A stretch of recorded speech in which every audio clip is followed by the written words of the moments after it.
Mga idol, hindi talaga minsan maiwasan na yung ilaw natin sa bahay, katulad ito. Pag may ilaw kayo na ganito, yung tinatawag na lead bulb.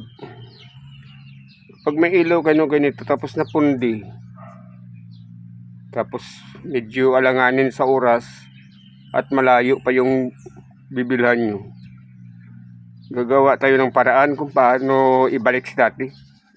Pero ano lang ha, temporary lang ito, pang emergency lang. Kumbaga,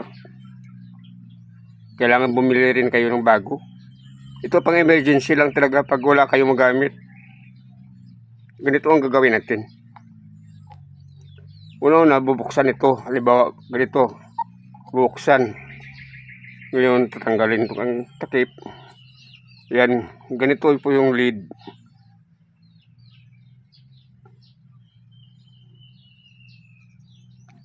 Ayan. Ngayon, hanapin natin yung napundi na lead niya. Yung pundido.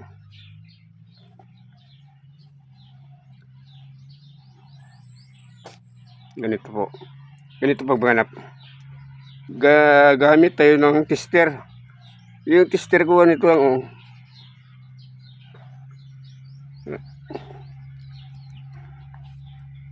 Galing po dito sa kable ng kuryente. Pinutol ko lang at saka ito binalatan. Ayan. Ito yung magiging tester. Ngayon ikabitan natin po sa sakit para malaman kung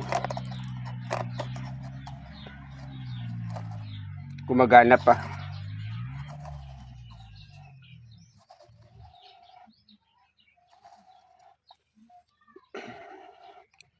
Ayan po, pundido na. Ayaw na talaga. Yung gagawin, hanapin natin siya gamit ang tester ko.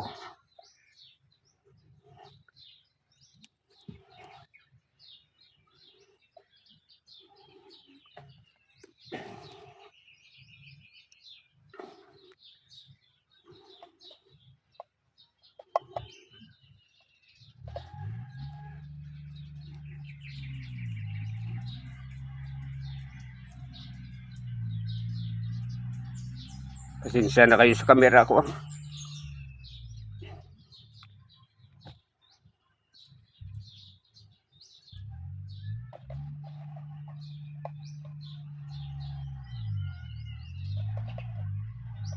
Yan po. Nakita ko yung pundido na lead. Ito po sa ang pundido. Ito. Ngayon ang gagawin natin, tatanggalin yan.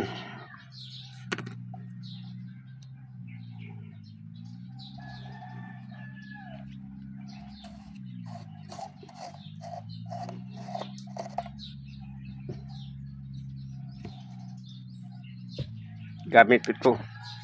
Tatanggalin po natin.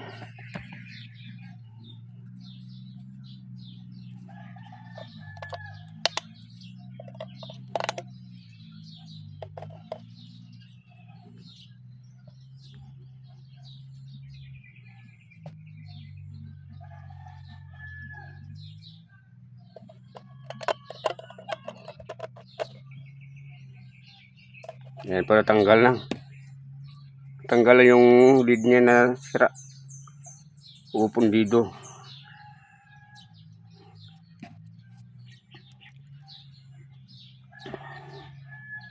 Ayan. Ito po yung napundi. Tanggal ko na. Ngayon hihinangin natin ito. Gamit yung pangsulda. Saka ito.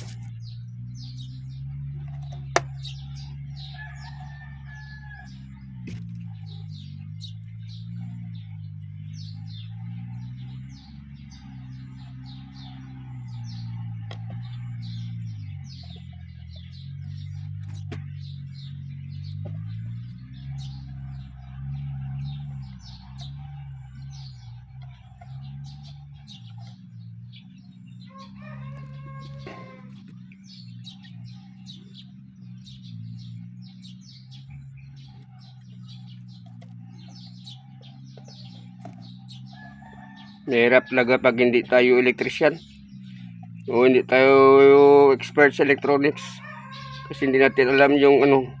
Pero dapat may konti tayong alam, pang emergency lang to.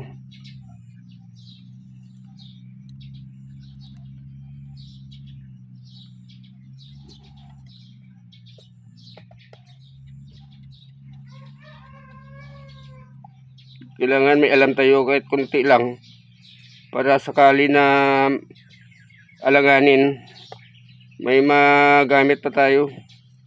Magamit natin yung konti nating kalaman.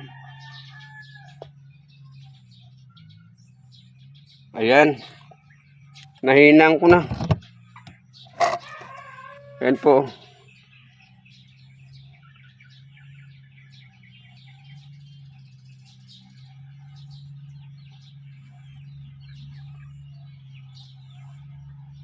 Ngayon, testing natin ulit kung gagana na siya. Ayan. Ayan, effective na. Ayan. Ayos na ayos. Ganyan lang po kasimple. Ngayon, pwede mo na ibalik yung takip. Ganyan. Ay, may ilaw ka na. Pero tandaan po natin, ha? Pang emergency lang po ito. Huwag po nating gawing pang matagalan. Pag makapunta na tayo doon sa palengke, pwede natin bumili na bago. Pero pang emergency lang ito, ha. Ayan, oh. May ilaw na tayo ulit.